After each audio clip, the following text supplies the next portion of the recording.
Halo, selamat datang di video pembelajaran mata pelajaran PKN kelas 1 tahun pelajaran 2020-2021. Apa kabar anak-anak semuanya?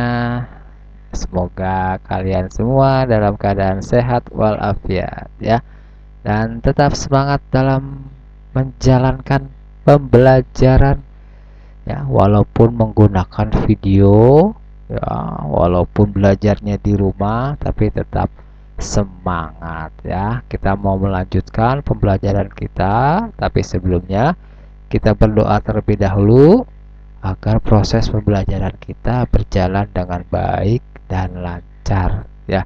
Berdoa dimulai.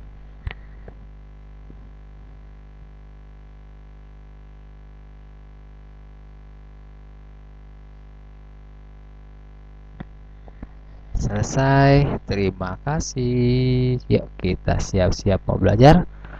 Semuanya harus sudah siap untuk mengikuti pembelajaran ya. Sambil dilihat gambarnya, sambil mendengarkan apa yang Bapak sampaikan ya. Kemarin minggu lalu kita sudah kalian sudah mengerjakan soal-soal di pelajaran 3 ya. Terima kasih semuanya sudah mengerjakan ya. Mudah-mudahan bermanfaat buat kalian. Nah, sekarang kita masuk ke pembelajaran 4, yaitu kewajiban anak. Nah, kalau sebelumnya kita belajar tentang hak anak. Nah, ya kalau hak itu berarti sesuatu yang harus kita dapatkan ya, baik itu di rumah maupun di sekolah. Nah, sekarang adalah kewajiban. Kewajiban berarti sesuatu yang harus kita kerjakan ya, baik itu di rumah ataupun di sekolah. Ya, kita lihat dulu ya. Oh, gambarnya ada seorang anak mau pamit berangkat ke sekolah, sedang salim ya, cium tangan ke orang tuanya. Tuh, ini anak pinter nih, pasti anak-anak semuanya juga melaksanakan seperti ini ya. Nah, Pak Nurul bacakan dulu ya. Selain hak anak, anak pun memiliki kewajiban. Apa? Kewajiban. Nah, tahukah kamu apa saja kewajiban anak tersebut? Apa ya kira-kira ya kewajiban anak ya? Yuk kita baca lagi. Untuk mengetahuinya, maka pelajarilah pelajaran 4 ini ya. Nanti materinya juga Pak Nurul kasih deh ya. Nah, lihat nih itu gambarnya. Nah, hal-hal yang harus kamu ketahui ya mengenai kewajiban anak antara lain ya. Nomor 1 nih, bentuk kewajiban anak itu apa saja. Lalu melaksanakan kewajiban. Nah, sekarang kita masuk ke bagian A. Ada gambar bunga matahari ya, bagus ini A. Dibacanya mengikuti tata tertib. Nah, Pak Nurul panjangkan bacanya, Pak Nurul agak cepat sedikit sekarang. Mengikuti tata tertib. Oh, tata tertib nih. Siapa yang selalu melaksanakan tata tertib? Wah, hebat semuanya ya, pinter. Pak Nurul bacakan ya. Menaati dan melaksanakan tata tertib berarti melaksanakan kewajiban. Tuh, kalau kita melaksanakan tata tertib berarti kita sudah melaksanakan kewajiban. Nah, kita lanjut lagi. Tata tertib ada 2 jenis, yaitu tata tertib yang tertulis dan tata tertib yang tidak tertulis. Iya, pernah nggak di rumah kalian punya nggak tata tertib ditulis? Tata tertib nomor 1, bangunnya harus jam 5 misalkan, bangunnya jam 6 ya. Itu yang pertama. Kedua, jam 7 harus mandi misalkan gitu ya. Itu tata tertib yang harus dijalankan ya. Nah, contoh itu hanya contoh ya. Panur ulang. Tata tertib ada dua jenis, yaitu tata tertib yang tertulis dan tata tertib yang tidak tertulis. Nah, contoh tata tertib yaitu aturan di rumah dan di sekolah. Nah, ya, kalau di rumah punya aturan kan pasti ya, misalkan kalau sudah malam jam 9 kata ayah, kata bunda, kata mama, kata ibu, anak-anak kalau sudah jam 9 sudah harus bubuk ya. Nah, itu disebut peraturan ya. Atau eh, kalau sudah sore, kalau sudah jam 4 semuanya harus mandi ya, sudah harus mandi. Nah, itu juga peraturan. Atau kalau jam 2 bobok siang, harus bobok siang. Nah, itu juga disebut peraturan ya. Nah, itu berarti peraturan di rumah. Nah, kita baca lagi. Contoh tata tertib yaitu aturan di rumah dan di sekolah. Nih, lihat nih gambar. Tata tertib dapat membuat suasana rumah menjadi nyaman. Ini karena tertib nih. Tertib misalkan kalau bermain tidak boleh di ruang tamu ya. Kalau bermain harus di ruang khusus misalkan ya. Terus kalau makan nggak boleh di ruang tamu, nanti jadi berantakan kalau makan itu di ruang makan. Nah, seperti itu ya, itu termasuk tertib. Jadi kalau tata tertibnya dijalankan di rumah, tuh lihat rumahnya jadi bersih, rumahnya jadi rapih, teratur ya. Ya, kita lanjut nih ya. Nomor satu, tata tertib di rumah. Oh, di rumah ya, Pak Nur baca ulang. Di rumah pun ada tata tertib. Tata tertib di rumah dibuat oleh orang tua kita. Ya, jadi orang tua kita, ayah, bunda, ibu ya, papa, mama tuh membuat tata tertib ya. Tata tertibnya mungkin ada yang tertulis, ada juga yang tidak. Nah, tata tertib di rumah terkadang dibuat tertulis ya, terkadang dibuat tertulis. Nah, ini contohnya. Tata tertib tertulis di rumah misalkan ya. Tata tertib tertulis di rumah misalnya satu, nggak ada angkanya ya, strip doang nih. Harus menjaga kebersihan rumah. Siapa yang suka beres-beres di rumah? Siapa yang suka sapu lantai di rumah? Nah, siapa yang suka bersih-bersih? Tuh ya, pinter, berarti sudah melaksanakan tata tertib. Yang kedua harus menjaga kerapihan rumah. Tuh, siapa yang suka menjaga kerapihan rumah? Rumahnya dirapikan, mejanya dirapikan, tempat makanannya semuanya harus dirapikan ya. Harus menjaga ketertiban, tertib di rumah, nggak boleh teriak-teriak kalau panggil ya, nggak boleh mama papa, nggak boleh, itu nanti nggak tertib kalau di rumah teriak-teriak ya. Di rumah harus yang tertib juga. Lalu selanjutnya tidak boleh membuat keributan. Tuh barusan, kalau kalau mau panggil nggak boleh teriak-teriak ya, harus yang lembut, memanggil yang sopan ya, biar tidak ada keributan. Nah, lalu tidak boleh membuat berantakan. Nah, siapa yang suka bermain nih? Bermain boneka, bermain bola, bermain puzzle ya. Ingat, tidak boleh diberantakan. Tidak boleh berantakan. Bermain boleh, tetapi setelah selesai bermain, semua mainannya harus dikembalikan, disimpan ke tempatnya agar tidak berantakan. Aduh, pusing nih palanya kalau kamarnya berantakan, jadinya nggak enak, nggak nyaman ya. Bisa-bisa nanti apa, mainannya bisa hilang atau bisa rusak ya. Takutnya nanti kalau lagi ada yang jalan nggak tahu keinjak, jadi pecah, jadi rusak. Nah ya, pasti anak-anak semuanya sudah pintar-pintar kalau main, pasti mainannya semuanya dibereskan kalau sudah selesai. Pintar, hebat. Selanjutnya nih, harus merapikan kamar tidur. Wah, kamar tidurnya siapa yang paling bersih?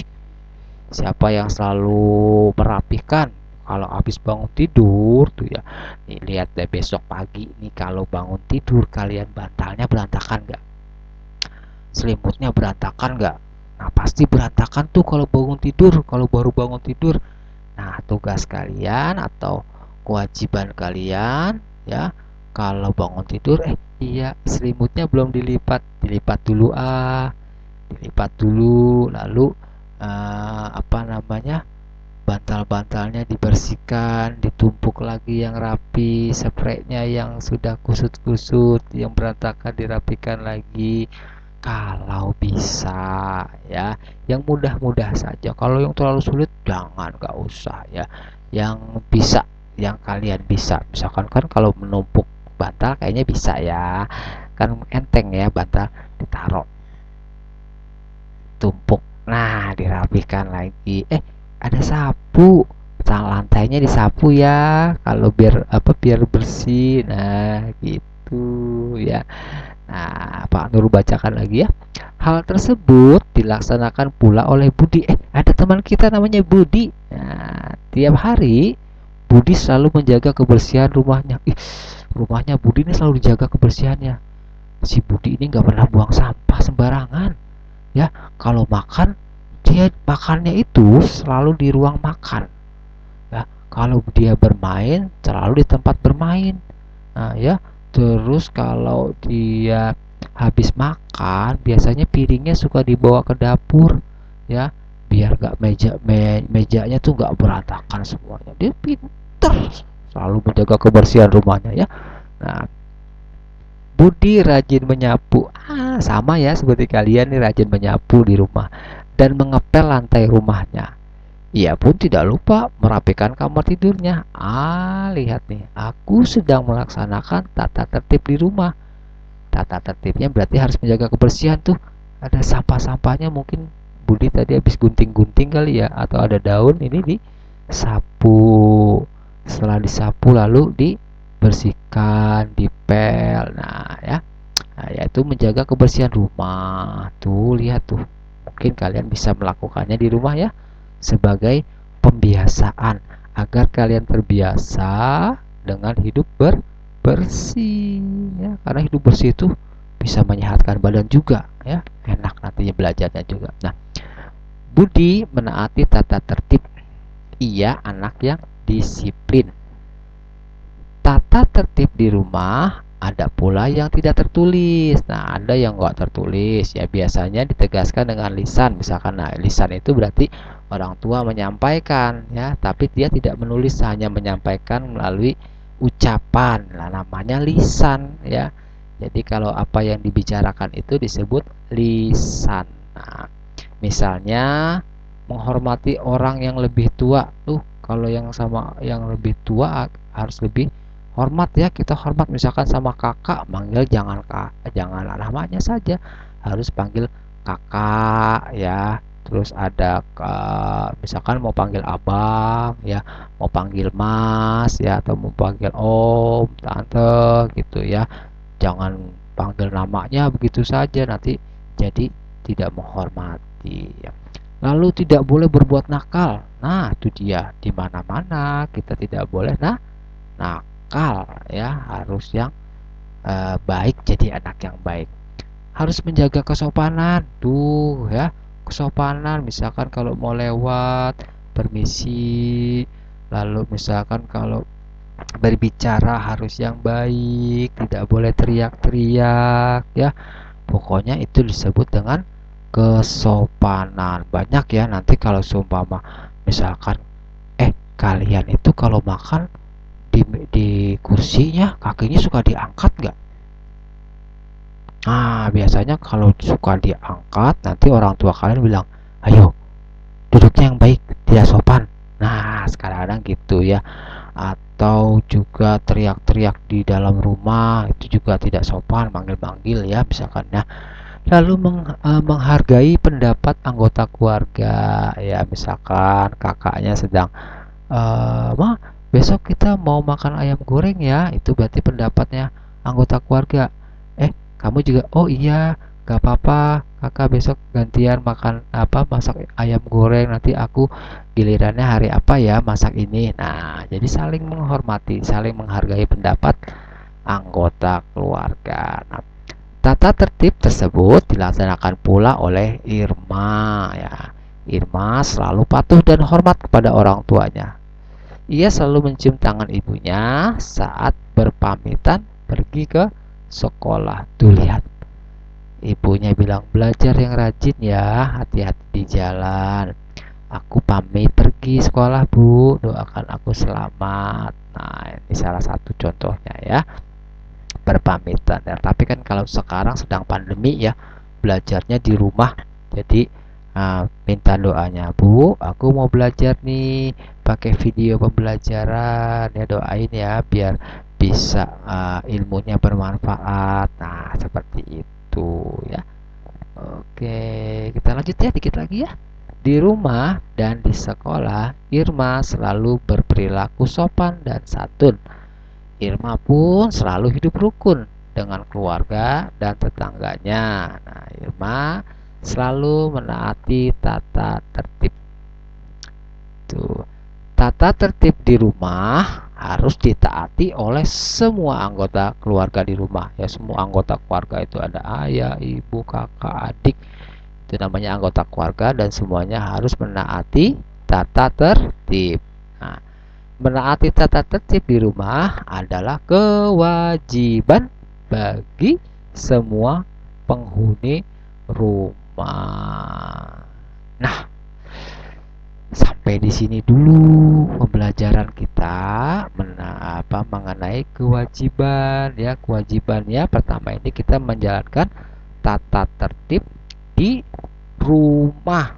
Nah, Pak Nurul mau tanya, kalau di sekolah kira-kira ada tata tertib nggak? Iya, ada ya. Nanti pada pembelajaran berikutnya kita akan belajar kewajiban kita di sekolah atau tata tertib di sekolah ya. Nah, untuk semuanya, semoga materi ini bermanfaat buat kalian ya untuk diterapkan di rumah agar kalian menjadi anak yang baik, agar kalian selalu menjalankan kewajiban kalian yaitu melaksanakan tata tertib di rumah. Boleh kalian tanya sama orang tua kalian, ya papa, mama, ayah, bunda, tata tertib kita di rumah itu apa saja sih? Nah, gitu boleh ditanya, nanti orang tuanya menjawab. Nah, tata tertib kalian di rumah adalah satu, harus ini, kedua harus ini. Nah, nanti pasti berbeda-beda tata tertibnya ya. Tata tertib di setiap rumah pasti beda-beda. Boleh kalian tanya ya sama orang tua kalian di rumah atau sama orang dewasa yang ada di rumah, tata tertib di rumah kalian itu apa saja. Nah, cukup sekian dari Pak Nurul. Semoga ini bermanfaat buat kalian ya. Kalian nanti minta boleh didampingi sama ayah bunda sama orang tua kalian dalam menyaksikan atau melihat video pembelajaran ini agar bisa lebih memahami dengan baik ya. Pak Nur ucapin terima kasih sudah menyaksikan video pembelajaran ini, dan kita ketemu lagi di video pembelajaran berikutnya ya. Pesan Pak Nurul, tetap semangat dalam belajar, semangat belajar, semangat semangat semangat, dan jangan lupa